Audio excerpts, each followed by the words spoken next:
భగవంతునిలోని సారము లక్ష్మి, లక్ష్మిలో వడయకట్టిన సారము రాధయని రాధాకృష్ణ భక్తులు మాత్రం సీతారాములలో ఒకరినే ఎట్లు పూజింపరో అట్లు రాధాకృష్ణులలో ఒకరినే పూజింపరాదు.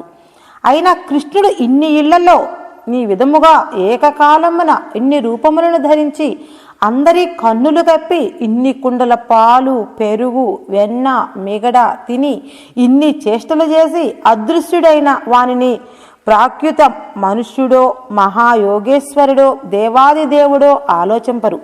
ఈ విధముగా గొల్ల కుటుంబాలలో గోపికల ఎల్లవేళలా కృష్ణ శ్రవణ మనన జప ధ్యాన నిరుతులై ఉండునట్లు చేసెను. స్నిగ్ధములై నిర్మలములై మృదువైన వెన్న పాలు పెరుగు మీగడ లాంటి వారి మనస్సుల అపహరించెను కానీ ఆ పదార్థములను హరించి వారికి నష్టం కలిగించుటకు కాదు. ఏలయనా గోపికలే కృష్ణుడిని వెతుకుకొనులాగున చేసెను. గోపికలు కృష్ణుడు వెన్న తిన్నప్పుడు చూచినచో అంతా తిన్నట్లు కనిపించను. కృష్ణుడిని తరుముకొని యశోద దగ్గరకు పోయి కృష్ణుడి సంగతి చెప్పి ఇంటికి వచ్చి చూస్తే పాలు పెరుగు వెన్న మేగడ అంతకంత ఉండును. గోవు దగ్గర పాలు త్రాగునప్పుడు చూచినచో అన్నీ త్రాగునట్లు కనిపించును. అయినా పాలు పిండుకుంటే కృష్ణుడు గోవు దగ్గర పాలు త్రాగిన రోజు మామూలుగా 2 తవ్వలు ఇచ్చే ఆ రోజు 4 తవ్వల పాలు ఇస్తుంది. మా గోవు ఎక్కువ పాలు ఇచ్చిందని వారే చెప్పేవారు. గోపకన్యకలు ఒకనాడు అడవికి పోయినారు. వారి పూర్వపుణ్యవశమున వారేందో శ్రీకృష్ణునికి అనుగ్రహ బుద్ధి జనించి అడవికి కృష్ణుడు పోగా వారు సర్వులు శ్రీకృష్ణ చరణార విందములను సృజించిరి. ఆ గడియ మొదలు వారు తమ దేహములను మనస్సులను కృష్ణార్పణం గావించి తదేక చిత్తులై కృష్ణునికి వశవర్తులై గోపికలు ఇలా చెప్పుకొనిరి. అంబుజాక్ష, వనవాసులకు ప్రియుడవై మహాలక్ష్మికి ఏ పాదకమలములను నిశ్చితివో ఆ పాదకమలములు నొక్కపరి సృజించితిమి. అది మొదలు కృష్ణ నీయందే మనసానందించుచున్నది. కావున పామర పురుషుల ఎదుట ఎట్లు నిలువగలవారము? ఆ పాదాంబుజంబుల యందు క్రీడించు చిత్తము తుచ్చములు అశాశ్వతములు అయిన వాటిపైన బోవునా. దీని కారణంగా యోగసిద్ధులు మహాత్ములైన గురువులు శిష్యులను సృజించుటచే వారి యందు తమ దైవశక్తిని ప్రవేశింపజేయుదురు. అందువలన శిష్యుల యందు రజస్తమో రూపక హృదయ మాలిన్యము నశించి సత్వగుణమును ప్రకాశింపజేయుదురు. ఈ మహత్తరమైన శక్తి ఒకరి దేహములో నుండి మరి ఒక దేహములోనికి పోవును. శిష్యులు భక్తులు కూడా సాత్విక పరిశుద్ధ మనస్కులై ఉండవలయను. కావుననే మహాత్ములందరూ అందరినీ తాకనివ్వరు, వారు తాకరు, జనులకు దూరముగా నుండెదరు. తప్పనిసరి అయి జనములోనికి పోవలసి ఉన్న ఎడల శక్తి వెలుపలకు పోకుండానట్లా ఉపాయము చేసుకుందరు. యోగులకు మహాత్ములకు ఒకరి మనస్తత్వము మార్చు శక్తి ఉన్నప్పుడు యోగీశ్వరుల మహాత్ములకు అందరికీ శక్తినిచ్చు మహాయోగీశ్వరుడైన పరబ్రహ్మమ్మకు శ్రీకృష్ణునికి అతీతమైన అపారమైన దివ్యశక్తి ఉండుట చిత్రమా వింతయా. తన వక్షస్థలమున అస్తముంచిన నాడు మొదలు వివేకానంద స్వామి రామకృష్ణ పరమహంస గారి పాద సేవకుడై వారు సొత్తు ఎట్లయ్యనో అట్లే కృష్ణుని పాదస్పర్శ చేసిన నాటి నుండి గోపికలు కృష్ణుని సొత్తయిరి. కర్మ భక్తి జ్ఞానయోగములందు భగవంతుణ్ణి ఆకర్షించున్నది ఏది అనినా వారు చేయు కర్మలు క్రియలు కాదు, వారి ప్రేమపూరితమైన మనస్సు. శ్రీకృష్ణ సౌందర్యము గోపకన్యల యందు ప్రేమజనితము చేసెను. ఆ ప్రేమ ఎట్టిదన శుద్ధ సాత్వికముగా గాక ప్రకృతి మిళితమై మిశ్రమమై ఉండెను. శ్రీకృష్ణుని పాదస్పర్శము వలన వారికి ఆ మాలిన్యము పోయి శేషించిన ప్రేమతో గోపకన్యకలు కృష్ణుని తన సొత్తుగా చేసుకొనిరి. ఆహా, యశోద గోపికలదే జన్మ. వారిని తలుచుకున్నచో మరుజన్మలు కడతేరును. బ్రహ్మాండములన్నింటికి తండ్రి అయిన ఆ పరంధాముడు పరమేశ్వరుడు పరమ పురుషుడు పురుషోత్తముడు జగన్నాథుడు ప్రేమతో జగత్తంతా నిండి నిబిడీకృతంపై ఉన్న ఆ భగవంతుడు చిన్న కృష్ణుడై బుజ్జి కృష్ణుడై బుజ్జి బుజ్జి మాటలతో యశోదమ్మ ఒడిలో ఒదిగి అమ్మా అని పిలిచిన ఆ కమ్మని పిలుపుకు యశోదమ్మ తల్లి శరీరమంతా ప్రేమతో నిండి ఆనందామృతములో ఓలలాడుచు నాన్న నా చిట్టి తండ్రి, నువ్వు ఎప్పుడు నా కళ్ళ ఎదుటనే ఉండాలి. తండ్రి అని ఎత్తుకొని తనివి తీరా ముద్దులు పెట్టి కడుపు నిండా పాలు త్రాపి ఉయ్యాలలో పరుండబెట్టి జోలపాటలు పాడుచు ఊయల ఊపుచు చిచ్చుకొట్టి నిద్రబుచ్చునొట్టి ఆ తల్లి మహద్భాగ్యమే భాగ్యము. ఆ పరంధాముని ప్రేమకు నోచుకున్న గోపికలదే జన్మ. ఆ భగవంతునికి నిందులు అంటగట్టిన వారిది జన్మేనా? సంసారమనే తప్తతైలమున బడి తపించుచు అనేక సహస్ర జన్మంబుల బడి తపింప ఒకానొక జన్మంబున తెలుసో తెలియకయో కొంచెముగా చేసుకున్న పుణ్య సుకృత బలంబున భగవదనుగ్రహంబున ఒకనాడు నిర్వేదము జనింప ఇట్లు తలపోయ దొడంగును. 84 లక్షల ఏనులందెన్నింట ఎన్ని మార్లు జన్మించితినో ఎవ్వడెరుగును. ఇప్పుడు పశువని, పక్షి అని, మృగమని, పిల్లి అని, కుక్కయని, కోతి అని నేను వీటిని చూచుచుంటిని. వీటన్నిటి రూపమున అవతారమెత్తి ఇన్ని రూపములు ధరించినాడనే కదా. మరియు రాయిగా బుట్టి చచ్చి చెట్టునై, చెట్టుగా బుట్టి చచ్చి తిరిగే జంతువునై ఇప్పుడు మనుష్యుడనైతిని. అయినా ఈ మానవ యోనులందు ఎన్నిసార్లు పుట్టి తినో, ఇక ఎన్నిసార్లు పుట్టగలిగినో, అయినా ఈ జన్మలన్నింటినీ వ్యర్థం చేసుకుంటుని కదా. నేనిన్ని జన్మంబుల త్రాగిన చనుబాలు ఒక సముద్రమై ఉండును. నా ఎముకలు కుప్ప వేసినా ఒక పర్వతమగునో కదా. ఎందరు తల్లులో ఎందరు తండ్రులో తుదకు కుక్క, గాడిద, పిల్లి, ఎలుక, పశువు, పక్షి, మనుషులే కాక సర్వ జంతువులు నాకు తల్లిదండ్రులై ఉండిరి. ఇదిగాక ఎందరు పెండ్లాలో, ఎందరు బిడ్డలో, ఎందరి కడుపులు కాల్చితినో, ఎందరి తాళ్లు తెంచితినో, నా కడుపు ఎందరు కాల్చితిరో, పూర్వజన్మ జ్ఞానమే నాకుండినచో, చచ్చిన తల్లిదండ్రులకు భార్యాబిడ్డలకు ఏడ్వదూచినచో కల్పములు లైనా చాలునా. కష్టపడి సంపాదించి పెట్టితే తినువారు, పెట్టకున్నా తిట్టువారే కాని నేను చచ్చిన నాడు నా వెంట తోడుగా వచ్చువారు కాని వచ్చిన వారు కాని లేరు కదా. ఎన్నో జన్మలెత్తి ఎంతో దీర్ఘ ప్రయాణం చేస్తుంది నేను ఒక్కడినే కదా. గర్భనరకము నుండి ఏ ద్వారమున బయటికి వచ్చి తినో, తరువాత పుట్టిన నాటి నుండి పాలిచ్చి రక్షించనో దానినే కదా. పెద్దవాడైన తరువాత దానితో సుఖించవలేనని అర్రులు చాచి గుటకుటలాడుచు గుడ్లు బిటకరించి నోరు చప్పరించి నిలువు గుడ్లు పడి చూచి తిని ఇట కృతజ్ఞునకు నరకయాతనగాక ఇంకేమి లభించును. ఎంతటి బుద్ధిహీనతయో కాని యాడుదాని జొల్లులో మూత్రపాత్రములో మోక్షమున్నట్లు దానికై రేయి పగలనక శ్రీ మూత్రపాత్ర లేనిదే జీవితము వ్యర్థమని అదే జీవితముగా గడుపుచుంటిని. ఆ విషయమున నే బడిన పాటు చెప్ప సఖ్యమా. ఇది ఎంత పాపమో, ఎంత ఘోరమో, ఎంత నీచమో తెలుసుకొనలేకపోయితిని. ధనార్జనమున సుఖమని, భార్య సంగమము, సంతానము సుఖమని, సంసారము సుఖమని, శరీరమే సుఖమని తలచితిని కాని ఏది సుఖమని భ్రమించితినో అదే దుఃఖ కారణమని భావింపనైతిని. దావాగ్నిలో చిక్కిన మృగము వలె తాపత్రయమునకు వసుడనై తపిస్తున్న నన్ను ఎవరు రక్షింప సమర్థులు? నేను అనంత సుఖములకై ఎవరిని వేడుదును? ఎవరి పాదముల మీద బడుదును? నాకు దిక్కు ఎవరు? నిలువ నీడలేక, త్రాగుటకు నీళ్లు లేక, తిరుటకు తిండి లేక, నిరాలంభమై, ఆశ్రిత రహితమై, అత్యంత కఠినమై, అత్యంత పాపభూయిష్టమైన మహాఘోరమైన యమపురి మార్గమున ముండ్లలో రాళ్లలో నన్ను పాసమున గట్టి యమకింకరులు ఈడ్చుకొని పోవుచు వైతరిణీ నదిలో ముంచుచూ లాగుచూ పోవుచున్నప్పుడు అప్పుడు ఎన్ని మార్లు ఏడిచితితో అప్పుడు భార్యయే జీవితమని ఆమెను కాసుకొని తిరిగిన భార్య నన్ను రక్షించినదా? ఎంతో ప్రేమతో గుండెల మీద తొక్కించుకొని కంటికి రెప్పగా కాపాడుకొని పెంచుకున్న బిడ్డలు రక్షించినారా? పెద్దలను సేవింపక, సాధు సాంగత్యము చేయక, సదాచారము వర్తింపక, పుణ్యము చేయక, భగవంతుణ్ణి భజింపక, పశువు వలె కృష్ణోధర పరాయణుడనై ఉన్న నన్ను ఎవరు రక్షింతురు? నేనేమి చేయుదును? దైవమాయని దీనాతి దీనుడనై దేవుడాయని మనసారా నోటమాట వచ్చి సర్వజీవ రక్షకుడు భగవంతుడొకడున్నాడని తోచినవాడే నా రక్షకుడు అని ఆ భగవంతుణ్ణి నమ్మిన నాటి నుండి వీని మార్గము మారిపోవును. విషయముల మీద పరిగెత్తుచున్న మనసును కొంచెము సేపైనా భగవంతుని అభిముఖము మార్గమున ప్రవేశపెట్టుటే భక్తి మొలకెత్తుట. ఇంతవరకు ప్రేమనంతయు విషయముల మీద ఉంచను, దానినే త్రిప్పి ఇప్పుడు భగవంతుని యందు నిలుపును.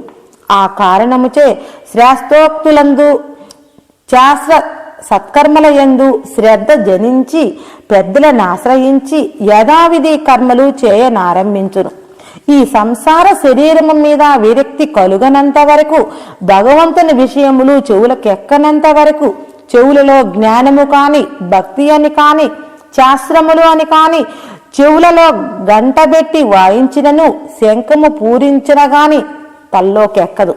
శాస్త్రవాక్యములయందు సద్గురు వాక్యములయందు నమ్మకము లేని వాడైనను తొలుత ఫలాకాంక్షను కోరి స్వర్గ సుఖములకై కర్మ చేయుచు వాని ఫలములకై స్వర్గమునకు పోయి పుణ్యఫలమును అనుభవించి పుణ్యము క్షయము కాగా మరలా భూమిపై జన్మించి కర్మలు చేసి మరలా స్వర్గమునకు పోయి మరలా ధరపై జన్మించుచు ఇట్లు కాలచక్రమున తిరిగి తిరిగి తుదకు దాని యందు విసుగు పుట్టి అశాశ్వత స్వర్గ సుఖములను కోరగా శాశ్వత సుఖమును కోరి సత్కర్మలు చేయుచు కర్మఫలమును భగవంతుడికి అర్పించుచుండును. దీనిని నిష్కామ కర్మ యోగమందురు. దీనివల్ల మనసు పరిశుద్ధమగును, పాపములను తొలగించును, అంతటా ముక్తి లభించు ఉపాయము ఏది అని విచారించును. ఇట్టి వానికి సద్గురు సాంగత్యము అత్యావశ్యకం. సాధు సేవయే దైవభక్తికి బీజభూతము. దేవతార్చన, సద్గురు సేవ ఇదియే ప్రథమము. సద్గురు సాంగత్యము, సద్గురు సేవ, విషయముల యందు వైరాగ్యము ఇవి ఉన్న మానవునికి భగవత్ చింతన తప్పక కలుగును. మంచి సుకృతము భగవత్ చింతనలో దించును. అయితే ధర్మకార్యములు స్వర్గప్రాప్తికి సాధనములు, మోక్షమునికి కాదు. ఒక్క దేవుణ్ణి పూజించేవాడు ఇతర దేవతలని దూషింపరాదు. సర్వము బ్రహ్మమయమే కావున ఎవరిని దూషించినను భగవంతుణ్ణి దూషించినట్లే యగును. ఉపకారము చేయకపోయినా అపకారము మాత్రము చేయరాదు. ఇది ప్రతివారు జ్ఞాపకంలో ఉంచుకోవలగిను. శాస్త్రదూషణము చేయుట, భగవన్నామ సంకీర్తనము వ్యర్థమని తలంచు వారికి శ్రద్ధాహీనులకు భగవన్నామము ఉపదేశింపరాదు.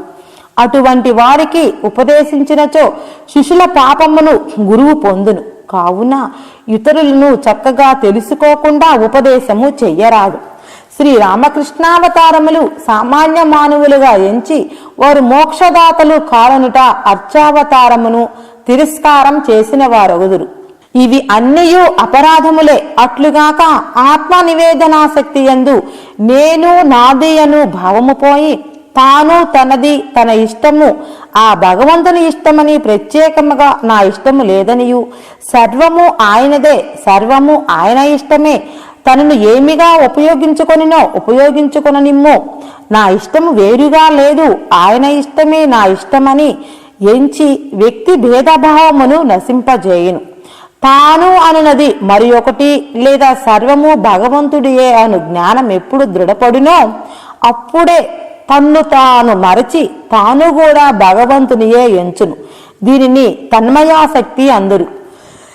గోపికలు తమ్ము తాము మరచి కృష్ణుల యందు లీనమై సర్వము కృష్ణమయముగానే చూచిరి. ఇదియే వారు అనుభవించినది. ఇది భావ సమాధి. ఈ భావ సమాధి మహాభావ సమాధిగా మారును. దీని యందు పరమ విరహాసక్తి దశను పొందుదురు.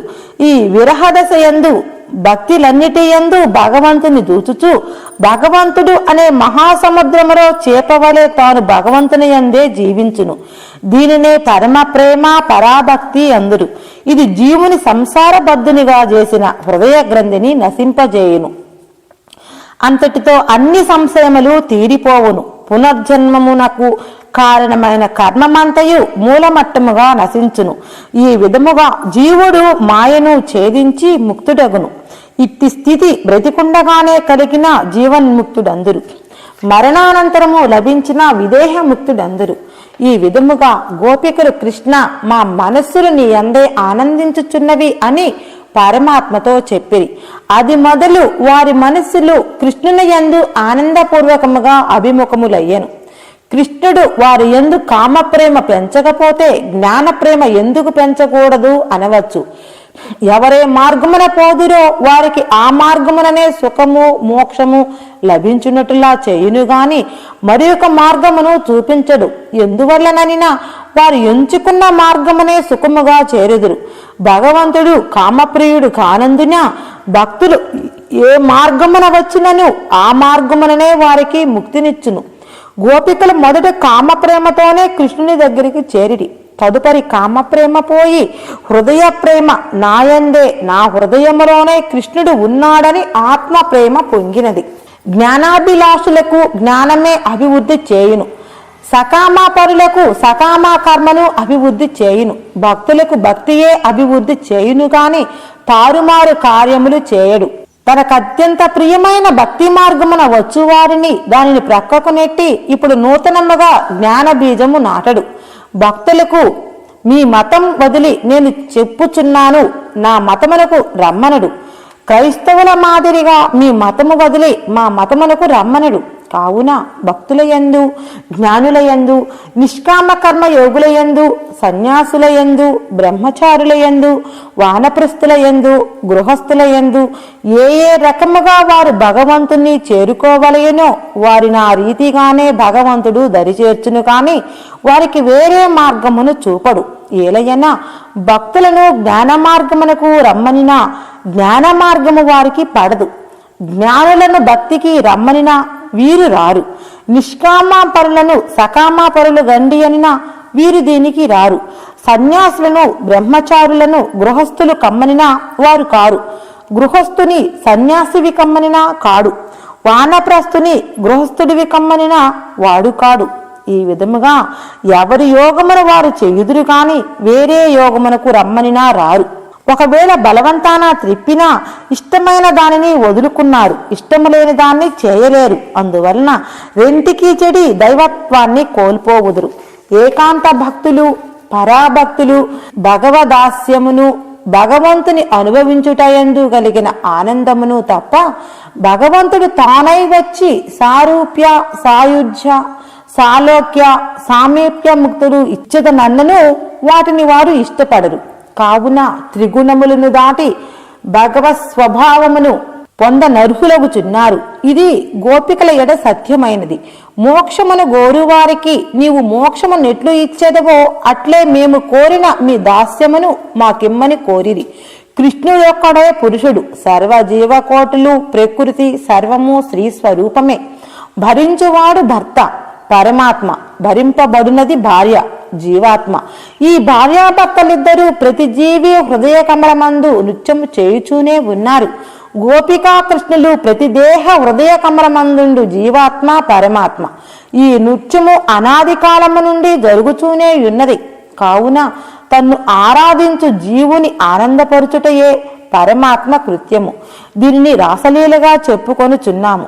ఒక గురువును 8 మంది శిష్యులు ఆశ్రయించి మాకేదైనా తరుణోపాయము గలుగునట్లా ఉపదేశింపమని పీడింపసాగిరి. వీరు మహాలోభులు, సుగుణ సంపత్తి లేదు. వారి పోరాటము బడలేక సరే రమ్మని ఒక్కొక్కరికి ఒక్కొక్క అక్షరం ఉపదేశించెను. ఈ ఒక్కొక్క అక్షరమును మీరు జపించినచో ధన్యులగుదురని గురువు బోధించెను. ఆ ఉపదేశమును ఆ లోబులు ఎట్టకేలకు గురువు చెప్పినట్లు గుణము కుదుర్చుకొని భక్తితో జపించిరి.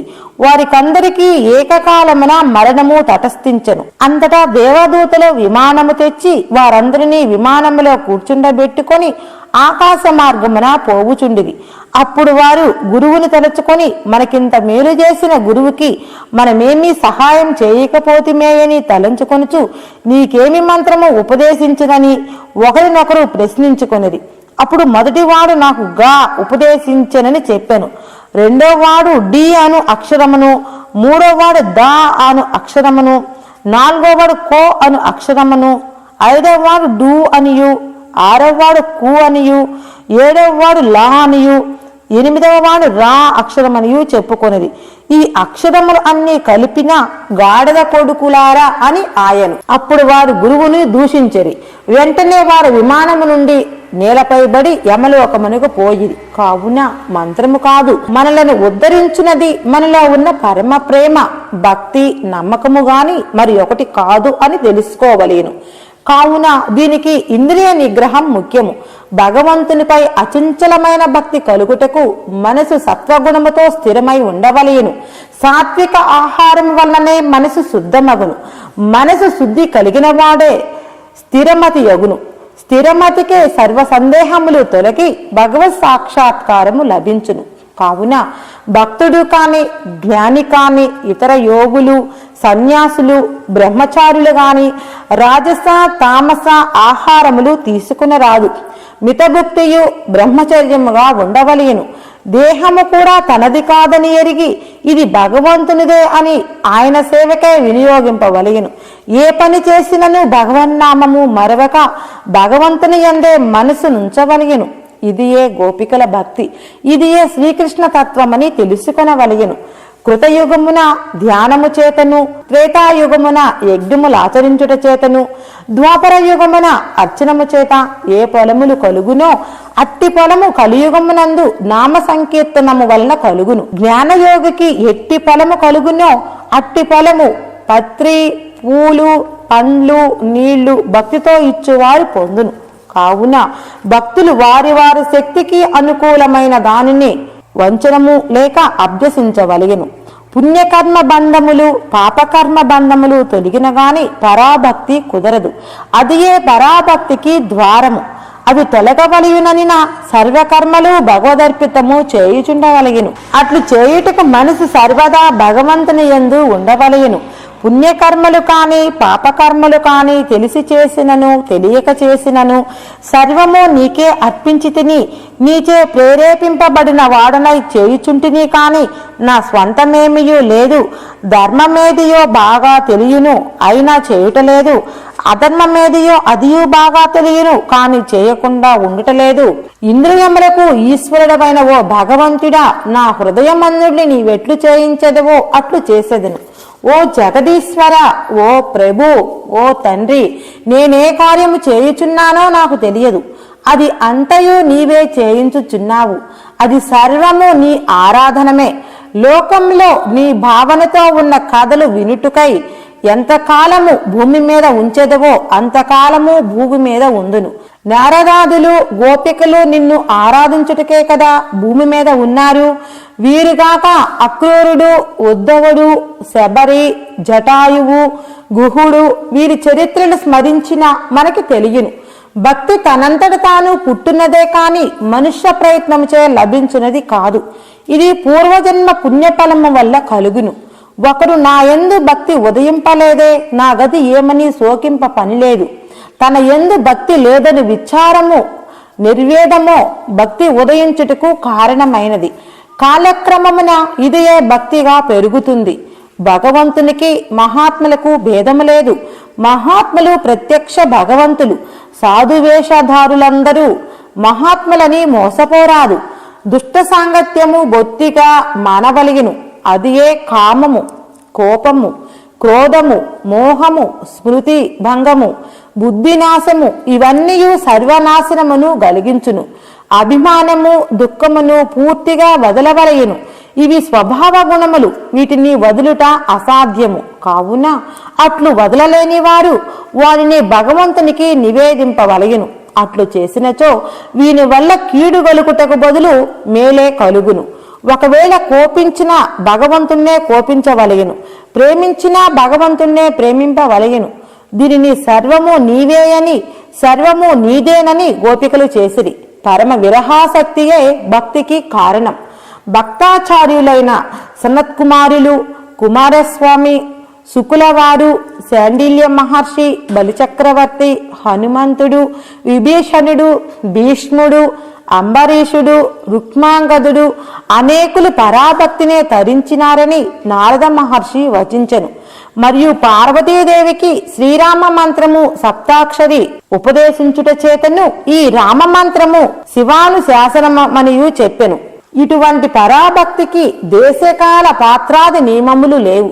భక్తునికి కోరికలు లేవు. మరలా మరలా జన్మింపవలయునని మరణించిన నరకమునకే పోదునో, స్వర్గమునకే పోదునో, వైకుంఠమునకే పోదునో, దేవతగా పుట్టుదునోయను విచారము లేదు. శ్రీమంతుడుగా నగుదునో, దరిద్రుడు నగుదునో, బ్రాహ్మణుడిగా పుట్టుదునో, చండాలుడిగా పుట్టుదునో అని సందేహింపడు.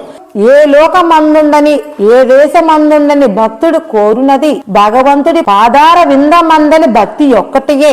ఆ భగవంతుడే నాకు తోడు నీడయని దృఢచిత్తము గలవాడై నాకేమీ భయము అని దృఢ నమ్మకము ప్రేమ గలవాడై ఉండును. ఇదియే ఆత్మ నివేదన భక్తి.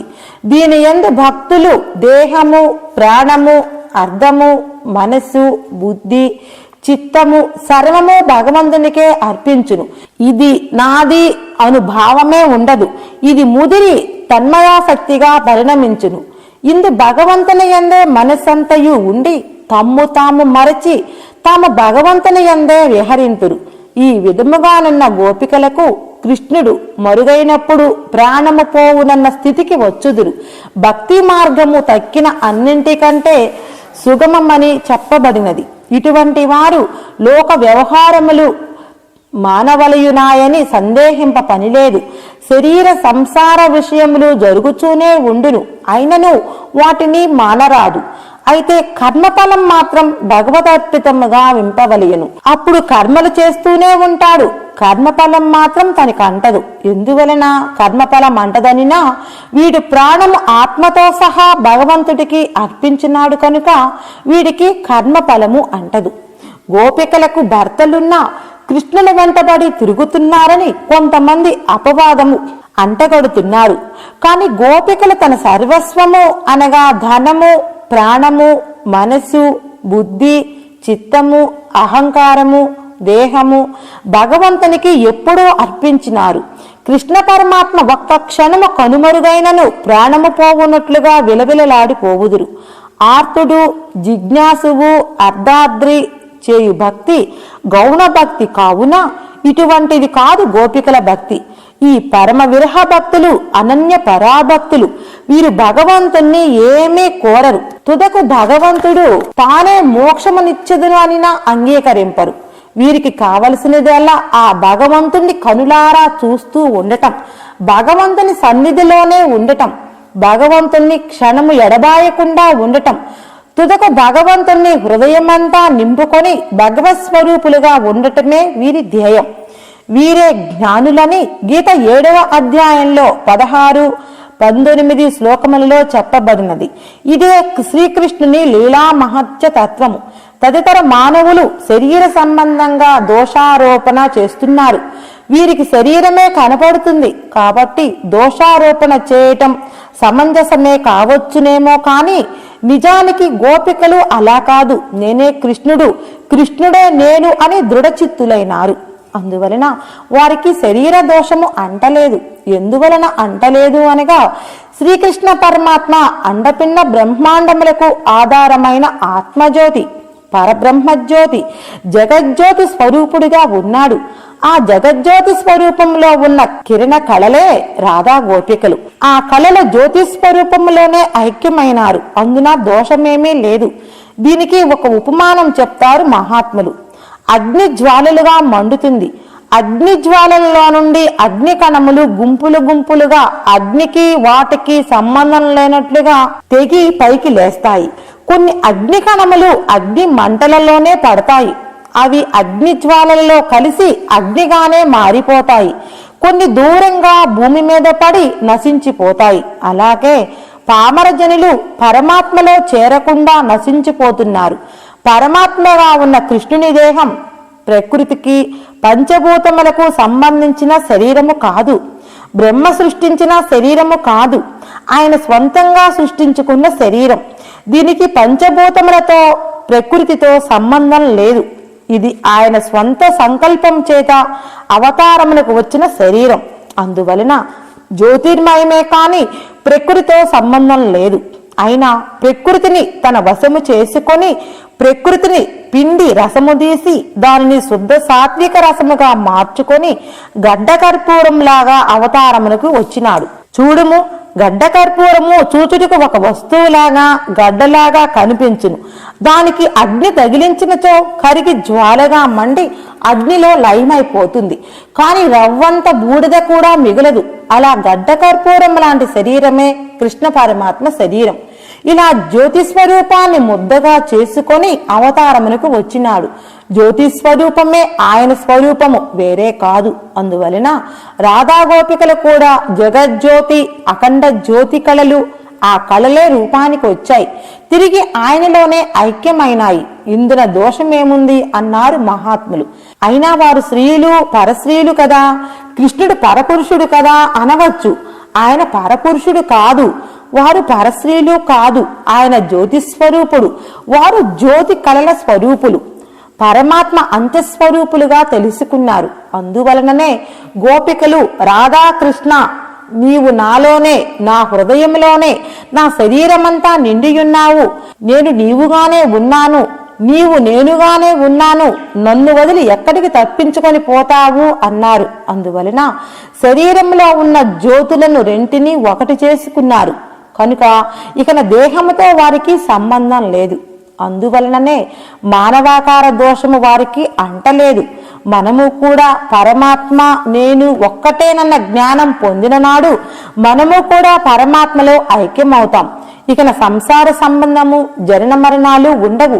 ఇలాంటి వారే జీవన్ముక్తులు. కాని మానవులందరూ శరీర సంసార బంధమైన జ్ఞానంతోనే జీవించడం మరణించటం జరుగుతుంది.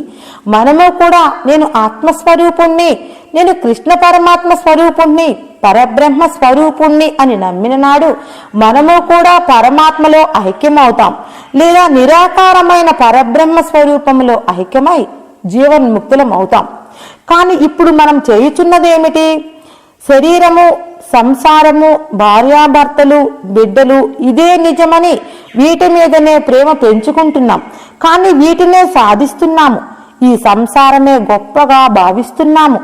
ఈ సంసారాన్ని బాగా అభివృద్ధి చేసుకున్న వానిని సమాజంలో బాగా గౌరవిస్తున్నారు. వీరిని చూసి ప్రతివారు సంసారాన్ని బాగా పెంచుకోవాలని బ్రతికినంత కాలము తప్పిస్తూ ఒకనాడు మరణించటము జరుగుతున్నది. ధనికుడు మొదలుకొని దరిద్రుడి వరకు, ఆస్తికుడు మొదలు నాస్తికుడు వరకు అందరూ భగవత్ శక్తిని, భగవంతుని తెలుసుకుందాము, నేనెవరిని అని తెలుసుకుందామన్న ధ్యాస లేకుండా మరణించుచున్నారు. ఒకసారి బ్రహ్మదేవుడు నారద మహర్షిని ఇలా అడిగినాడు, నారద, భూలోకంలో వింత ఏమిటి అన్నాడు. ఏముంది స్వామి, భార్యాబిడ్డల కోసం, డబ్బు సంసారం కోసము ఒక ఎత్తు ఏడుపు అయితే అసలు ముఖ్యమైనది ఏమిటంటే రేపు చచ్చేవాడు ఈ రోజు చచ్చిన వాడి కోసం ఏడవటమే వింత అన్నాడు. అయితే మహాత్ములు కూడా శరీరంతో ఉండటం లేదు కదా, వారు కూడా చస్తూనే ఉన్నారు కదా, వారికి మనకు తేడా ఏమిటి అంటున్నారు కొంతమంది. అయితే వారు చావడం లేదు. ఈ లోకం వదిలిపెట్టి దేవలోకంలో నిజరూపాన్ని పొంది దేవుడై శాశ్వతంగా ఉంటున్నారు. మనం ఒక స్వప్నం కన్నాం, ఆ స్వప్నంలో పెళ్లి చేసుకొని సంతానం కని సంసారము పెంచుకుంటున్నాం. అయినా కొంచెం సేపటికి మెలకువ వస్తుంది, కల ఎగిరిపోయింది. ఇప్పుడు మనం చచ్చినట్లా బ్రతికినట్లా ఆలోచిస్తే బ్రతికే ఉన్నాము. అయినా స్వప్నంలో భార్యాబిడ్డలు సంసారము ఏమైపోయింది? ఒట్టిదే, మాయమైపోయింది. భార్యాబిడ్డలు నశించిపోయినారని, సంసారము పోయిందని మనకేమన్నా దిగులుగా ఉందా? లేదు కదా. క్షణిక స్వప్నానికి భయపడటము, బాధపడటము, అలాగే మహాత్ములకి ఈ జగత్ స్వప్నబాధి జగత్ అవుతుంది. జీవునికి వచ్చేది క్షణిక స్వప్నమైతే ఆత్మకు ఈ జగత్తు దీర్ఘ స్వప్నం. అలాంటి దీర్ఘ స్వప్నంలో మహాత్ములు మేల్కొని దేవతా స్వరూపమైన పరబ్రహ్మ స్వరూపమును, దివ్యమంగళ జ్యోతి స్వరూపమును పొంది శాశ్వత స్వరూపులై మనకందరికీ దేవుడై జనన మరణములో లేని ఆనంద ప్రేమ స్వరూపులై ఉంటున్నారు. అలా దేవాది దేవుడుగా ఉండటం ఇష్టం లేదేమో, దివ్య సుందర రూపముగా ఉండటం ఇష్టం లేదా ఏమి అంటున్నారు మహాత్ములు. ఈ శరీరం ఒకనాటికి కాష్టానికి పోవలసిందే. ఇదే కావలేనా? శాశ్వతంగా ఉంటే జ్యోతి స్వరూపము వద్దా? దేవుడుగా ఉండటం ఇష్టం లేదా అని పదే పదే నొక్కి చెప్పుచున్నారు మహాత్ములు. వారు చెప్పింది నమ్మరా? ఆధ్యాత్మిక శాస్త్రములు ముఖ్యముగా భగవద్గీత చెప్పుచున్నది ఇదే. జీవుడివి కాదు, చచ్చువాడవి కాదు, పరబ్రహ్మ స్వరూపుడివి. మాయాభ్రమ చేత నేను జీవుడినంటున్నావు. నీవు జీవుడివి కాదు, దేవుడవే, ఆత్మస్వరూపుడివే అంటున్నది భగవద్గీత. వేదములు ఉపనిషత్తులు కూడా ఇలానే చెప్పుచున్నవి. దీనిని ఎందుకు నమ్మవు అంటున్నారు మహాత్ములు. మనము కూడా నమ్మి సేవిస్తే జనన మరణములు లేని మోక్షమును, జీవన్ముక్తిని పొందుతాము. ఇది శ్రీకృష్ణ తత్వంలో ఉన్న మహత్యము మరియు రహస్యము. ఇట్టి భక్తి వలన సంసార నివృత్తియు మోక్ష సుఖము లభించును. ఇది అమృత స్వరూపం. ఇది లభించిన వాడు సిద్ధుడు, అమృతుడు, దృప్తుడునయి వేరొక వానిని కొంచెమైనా కోరడు. దేనికి శోకింపడు, దేనిని ద్వేషింపడు, మరి దేనియందు ఉత్సాహము వహింపడు. దీనిని తెలిసినవాడు సంతోషపరవశుడగును, తన ఆత్మయందే క్రీడించును. వీనికి కామము కారణము కాదు. దీనివల్ల కామములు త్యజింపబడును. త్యజించుటాయనిన క్రియలు మానుట కాదు. కర్మ ఫలములను భగవంతునికి అర్పించుచు భగవంతుని తప్ప వేరే ఆశ్రయము కోరకయు భగవంతుని యొక్కని అందే మనస్సు నుంచి దానికి విరోధములు అగు వాటి అన్నింటినీ ఉదాసీనుడై ఉండమని దీని అర్థం. భగవత్ కార్యములు అనగా భగవత్ కథా శ్రవణము, నామకీర్తనములు, ధ్యానము, దేవతా పూజలు మొదలైనవి. వీటిని తప్పక చేయవలెను. భక్తి భగవంతునితో సమాన దశకు తెచ్చి అతనిని భగవంతునికి పరిచయం కలిగించుచు భగవంతుడు తండ్రి అని, మిత్రుడని, సకుడని భావించుట చేత మిక్కిలి చనువు కలుగును. దీనివల్ల అమిత ప్రేమ కలుగును. దీనివల్ల సాక్షాత్కారము కలిగి భగవన్ మహిమా జ్ఞానం ఎక్కువై పూజా గౌరవములు అతిశయింప చేయును. దీనికి గోపికలే దృష్టాంతము. గోపికలు కృష్ణుణ్ణి భక్తిగా వరించి తనతో సమానునిగా నించినను ఆయనను సాక్షాత్ భగవంతుడని, మహామహిమ గలవాడని ఎన్నడూ మరవలేదు. అట్టి బుద్ధి వారు ఎందు లేకున్నా వారు జారినులే. భక్తి కుదిరిన పిమ్మట అవి అన్నయు ఆవశ్యకములే. భక్తి అతిశయించుకొలది భగవత్ కైంకర్య బుద్ధితో కర్మములు ఎక్కువ చేయును. భగవద్భక్తితో కర్మలు ఎక్కువ చేయకొలది భక్తి అతిశయించును. అత్యంత భక్తి స్థిరపడిన పిమ్మట వేదోక్త కర్మములు వదిలినను భోజనాది కర్మలు, దేహరక్షణ కార్యములను శరీరముండు వరకు చేయుచుండవలయను. శరీరము నిలువకున్న భక్తి యోగము గావించుట ఎట్లు? కావున దేహధారణమునకు కావలసినంత మాత్రము శరీర కార్యములు సలుపవచ్చును. కర్మములు పరిత్యజించుటాయనగా భక్తుని మనసు భక్తితో నిండి తన్మయుడైన కారణమున నిత్య నైమిత్తిక కర్మములు తమంతట తానే వదిలిపోవును. నిత్య నైమిత్తిక కర్మములు తమంతట తామే వదిలిపోవును. అట్టి తన్మయత్వ దశయందు కర్మములు చేయకుండుట దోషం కాదు. భక్తియోగ నభ్యసింపగోరు ముముక్షువులు తొలుత భగవద్గుణములు గురించియు ప్రపంచమునకు ఆయనకు గల సంబంధమును గురించియు ఉన్న తత్వరహస్యమును తెలుసుకొనవలెను. ఇవి తెలిసిన పిమ్మట కర్మములు చేయుటకు ఆసక్తి కలుగును. ఆసక్తితో చేయు కర్మల వల్ల భగవంతుని యందు ప్రేమ జనించును. ఈ ప్రేమ పరమభక్తిగా పరిణమించును. పిమ్మట ముందు చేయుచున్న నిత్య నైమిత్తిక కార్యములు అన్నయూ మానవచ్చును. కాని శరీరపాతము